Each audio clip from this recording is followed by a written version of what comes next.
श्रीराम जय जय राम. सद्गुरू श्री ब्रह्मचैतन्य गोंदावलेकर महाराज यांची प्रवचने म्हणजे जणू वेदमंत्रच. श्री महाराजांनी प्रत्येक दिवसाच्या प्रवचनाबरोबर बोधवचनही सांगितले आहे. या बोधवचनांचा विस्तार एक तत्वनाम या पुस्तकात लीलया स्पष्ट केला आहे.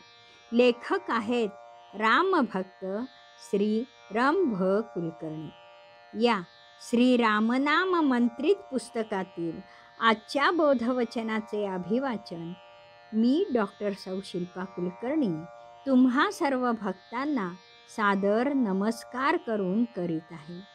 आज दिनांक 27 सप्टेंबर. आजचे बोधवचन.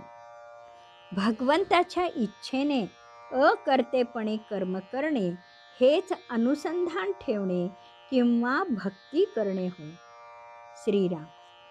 जो देहधारी आहे त्याला कर्म चुकले नाही. प्रत्येकाचे जीवन आमरण कर्माने व्यापले आहे. श्वासाशिवाय जीव राहू शकत नाही, तसेच कर्माशिवायही तो राहू शकत नाही. भगवंताच्या अवतारांनाही कर्म चुकले नाही. चराचर सृष्टी कर्माच्या सिद्धांताने बांधली आहे. प्रत्येक कर्माला शुभाशुभ फळ असते. ते फळ कर्त्याला भोगावे लागते. प्रारब्ध भोगण्यासाठी आयुष्य आहे, पण फक्त प्रारब्ध भोगणे एवढेच जीवन नाही, तर प्रारब्ध भोगता भोगता क्रियमाण म्हणजे नवीन कर्मफळ होऊ द्यावयाचे नाही. अन्यथा प्रारब्धरूपी कर्माचा हप्ता फेडता फेडता नवीन कर्ज काढल्यासारखे होईल. असे टाळण्यासाठी भगवंताने गीतेत निष्काम कर्मयोग सांगितला आहे. त्यक्त्वा कर्मफलसंगम नित्यतृप्तो निराश्रयः कर्मण्यभिप्रवृत्तोपि नैव किंचित करोति सः. कर्माच्या फळाची आसक्ती सोडून जो सदा तृप्त व अहंकार रहित असतो, तो कर्मास प्रवृत्त झाला तरी वस्तुतः तो काहीच करीत नाही. कारण गीता पुढे सांगते की ज्याच्या मनात वासना नाही, ज्याचे मन व बुद्धी पूर्णपणे स्वाधीन आहेत व ज्याने सर्वथा संग्रह बुद्धी सोडून दिली आहे, अशा मनुष्याने केवळ शरीर मात्रे करून कर्म केले तर त्याचा दोष त्याला लागत नाही.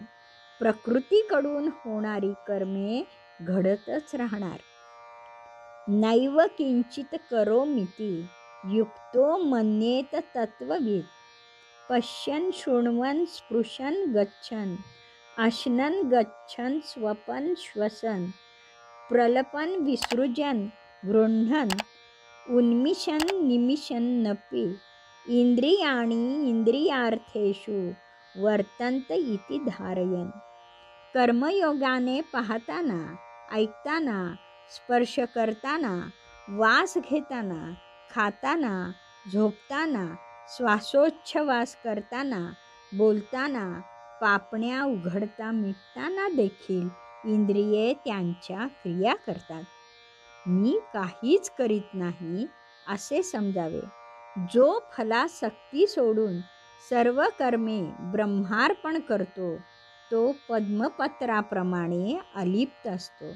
म्हणजे अकर्तेपणाने कर्म करणे होय. शरीराची कर्मे प्रकृतीकडून होतात. त्याचप्रमाणे वर्णाश्रम धर्माप्रमाणे येणारी नित्य व नैमित्तिक कर्मेही फलेच्छा सोडून केली पाहिजेत. स्वतः भगवंतही कर्म याच पद्धतीने करून भक्तांना मार्गदर्शन करतो. कारण यद यद आचरति श्रेष्ठः तत् तद एव इतरे जनाः. म्हणून फलेच्छारहित कर्म कसे करावे याचा आदर्शच भगवंत दाखवून देतात.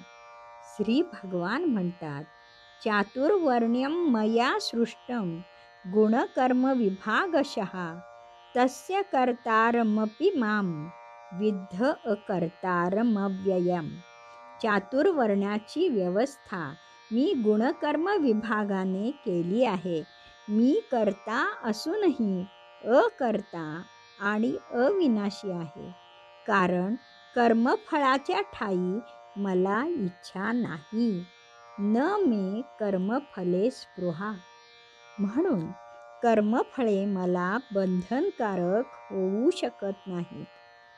थोडक्यात भगवंताचे नाम घेत प्रारब्ध आनंदाने भोगावे, कारण ते टाळताच येत नाही. प्रारब्धात बुद्धी कर्मानुसारिणी असते, तर क्रियमाण कर्म मात्र बुद्ध्यानुसारिणी असावे, म्हणजे फळाचे बंधन टाळता येते. प्रारब्ध भोगताना किंवा क्रियमाण करताना मीपणा बाजूला ठेवावा, म्हणून भगवंताच्या इच्छेने अकर्तेपणाने कर्म करणे हेच अनुसंधान ठेवणे किंवा भक्ती करणे हो. श्रीराम समर्थ. जानकी जीवन स्मरण. जय जय राम.